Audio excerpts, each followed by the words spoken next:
This is With Interest, a business, finance and accounting news podcast brought to you by CPA Australia.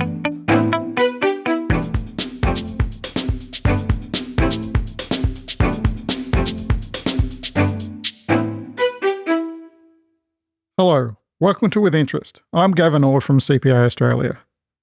October is Cybersecurity Awareness Month in Australia, and as part of that, in today's podcast, we'll be discussing the cybersecurity insights we gathered from CPA Australia's 2024 Business Technology Report. Joining me to share his thoughts and recommendations on cybersecurity today is Tyler Wise. Tyler is a CPA with over 2 decades of experience in the fields of public practice accounting, cybersecurity, and digital forensics. Tyler's focus areas include forensic accounting, digital forensics, and OSINT investigations, or open source intelligence for those not in the know. Tyler's background includes being an owner of an accounting practice, and he recently founded a firm called Cyberwise. I'm not sure where the wise came from there, Tyler.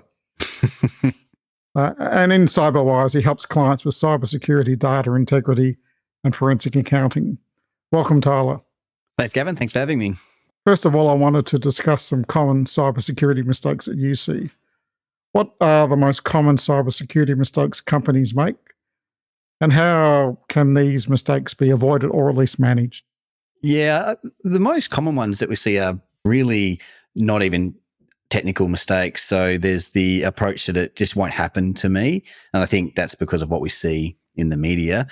There's also the other approach that's it's just too hard. So they don't necessarily take the right approaches, or that with the proliferation of these cloud solutions or software as a service, that they've sort of abdicated responsibility and can sort of hide behind the security of those providers.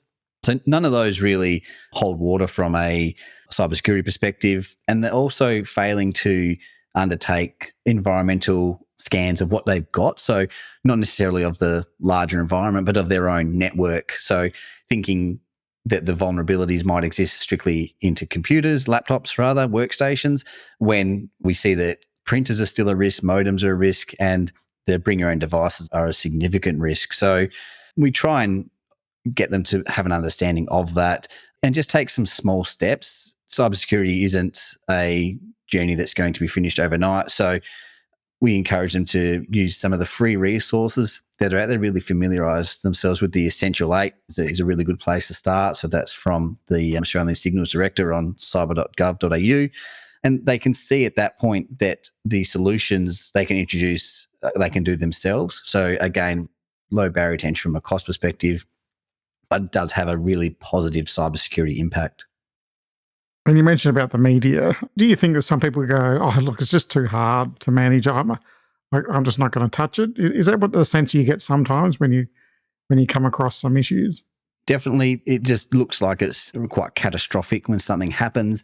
And so people think they need to be a cybersecurity expert in their own right in order to prevent it from occurring or secure their systems. When really, again, the media is designed to entertaining, I guess. And so it's difficult for them to distinguish between the reality. And some of those big attacks, they are entertaining and sophisticated.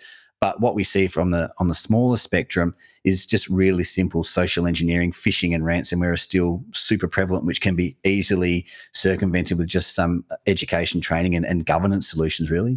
Moving on to AI safety, our business technology survey results show that there's been a jump in the number of businesses using AI over the past 12 months, although most of them are only using AI some of the time.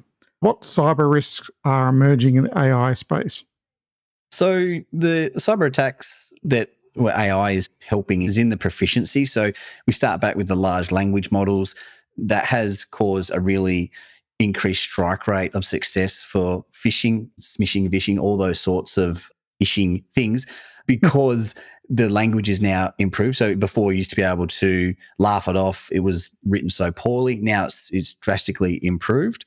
AI is also writing some pretty useful code. Now, you can't ask AI to simply write you malware as an example, but if you're struggling with a particular element of code. And again, this is how programmers use these sorts of tools sometimes. When they just can't get something to work efficiently, they might put snippets of that code in and get these large language or these AI tools to assist them in that regard. So the cyber attackers are doing the same. So that's where AI sort of has a cybersecurity risk without the human interaction. But we also have to be really mindful of the privacy risks that exist when we're putting in information into artificial intelligence. Where's that data residing? Where's it traveling? And how's it being used and managed? So we've got to get to the answers to these questions, which I do think a lot of people in the industry do take that seriously and do obtain that information where they can. And then we also have to be really careful of data poisoning, which again is something that we haven't seen hugely yet, but as these AI engines start to obtain more information, there's the fact that you can put in incorrect information and train the model to give you inaccurate answers as well. So where you might see that is in local evidences of AI. So you might be putting in the wrong information and relying on it to get for an output that is also going to be inaccurate. So you've got risks regarding that sense as well. So the first two are genuine, those cyber attacks. The others are risks that we need to navigate from a user point of view. And just on that data poisoning, do you have any tips on how businesses can mitigate that risk of someone coming in and poisoning the data well? Yeah, if it's a local version of a GPT, as an example, we want to make sure that you know what the output should be before you actually rely on the AI. So again, it's just standard accounting practice really is auditing that information and verifying it.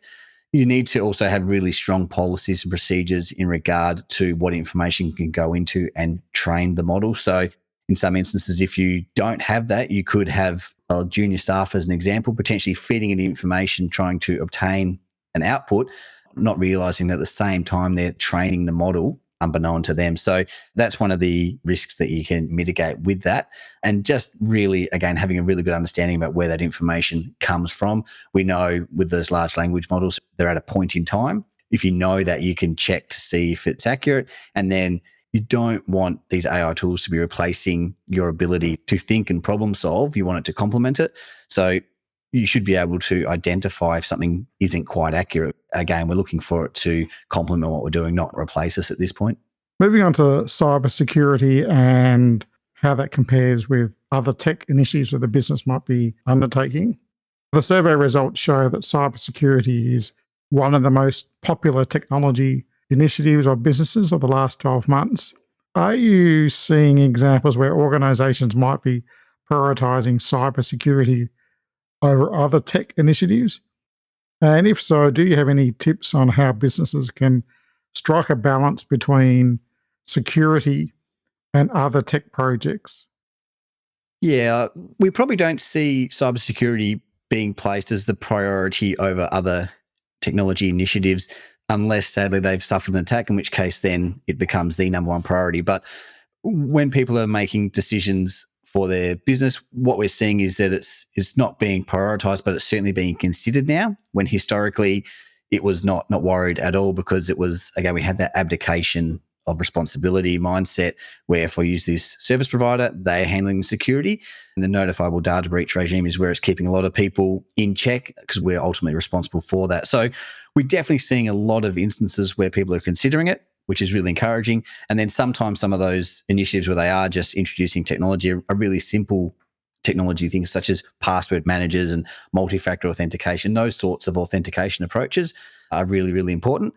What we try and encourage, because budgets are finite, so we don't want, we'd love everyone to spend their money on cybersecurity, but we're realistic about that. So what we're saying when you're evaluating other technology initiatives is to consider and look for these solutions that are secure by design or secure by default, which means that they come embedded with these security features out of the box, which then means that, again, you're not having to worry about how's it going to be secured. Do we need to change policies or procedures? You certainly need to have a good understanding about what that looks like from that software point of view.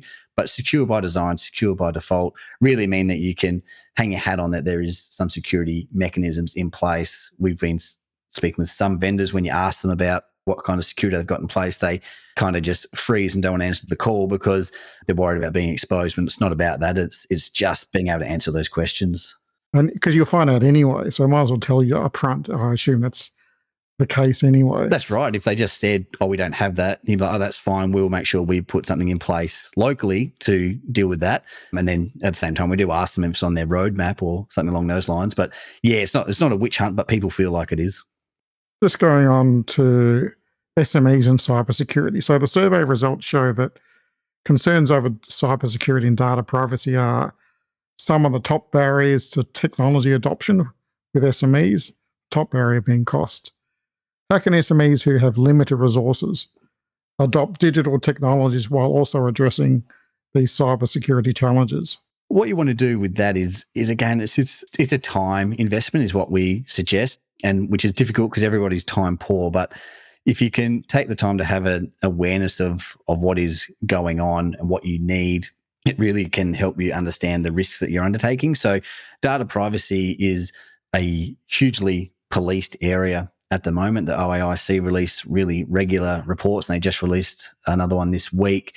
And we're seeing that the breaches that are occurring in regards to data privacy are going up month on month effectively from the reporting periods. But so we just need to make sure that we are answering those questions internally, because if we rely on those outside solutions, again, we don't have that understanding about what they're doing. And then it's possible as well that you're going to be leaking information without even knowing that you are doing it. So having a really good understanding of your requirements, the legislation as well, can help mitigate some of those. And then you come at your cybersecurity initiatives from a place of knowledge, which is the best place to come from, as opposed to just being blindly led to introduce a tool that you don't know how it works or why it works, just that you've got it. Great advice. Another question on cyber threats. What do you see as the emerging cyber threats that businesses should be concerned about?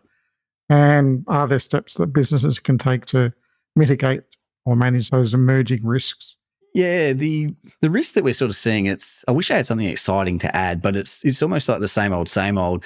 We're seeing ransomware still just so prevalent on the Australian shores.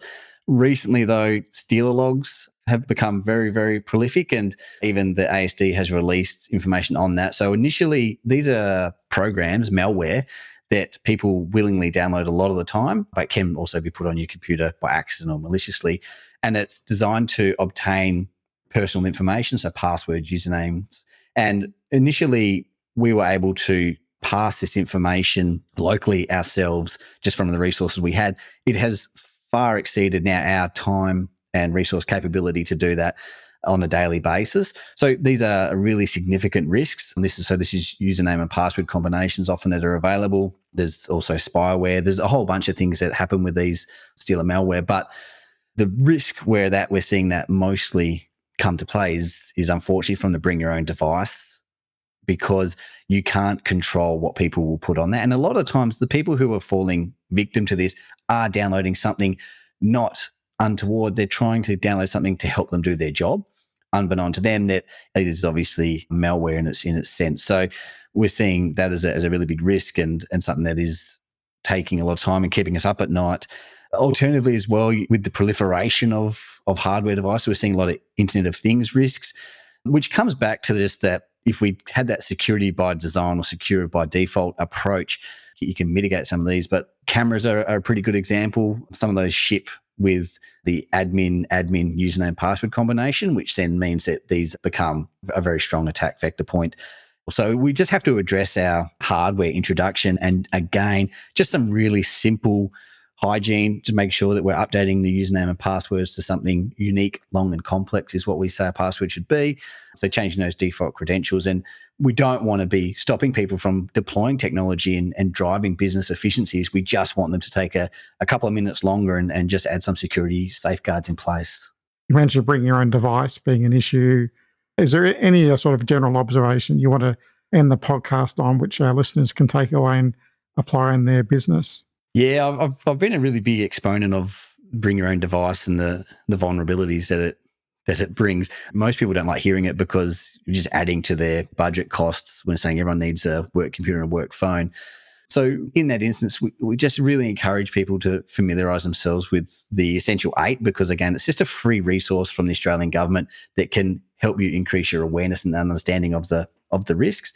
And also, I think most people that have a stereotype think cybersecurity is really exciting. And I've shared a couple of videos of people just showing them how boring it can be. I do that so that they can understand that they can go and start this journey themselves as well. So I certainly find it exciting, but generally speaking, people think that you have to be a programmer in order to be able to put some defenses in place. But there's a whole plethora of free resources out there. And again, just start the journey. And then we find a lot of people get momentum going and their protections really, really ramp up. So get some awareness and education, improve your governance. And again, then you can start deploying tools when the budget allows. It's not all about technology. It's a lot of it's about the human element as well, isn't it? Yeah, social engineering is still the way attacks are most commonly commenced. So unless you're a specific target, so again, a person of high wealth or high interest might suffer an attack without them knowing it.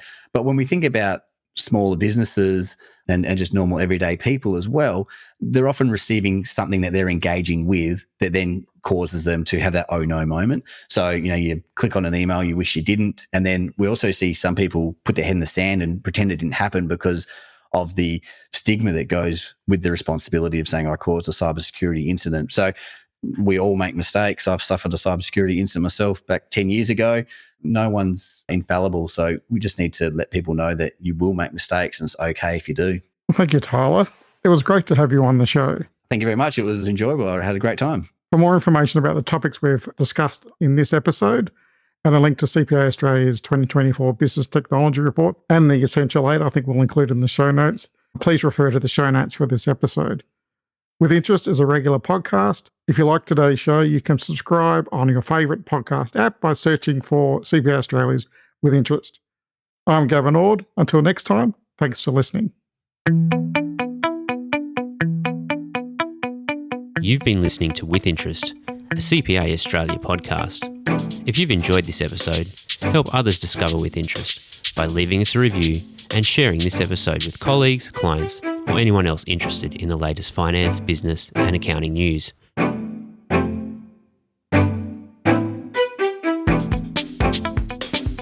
To find out more about our other podcasts and CPA Australia, check the show notes for this episode. And we hope you can join us again for another episode of With Interest.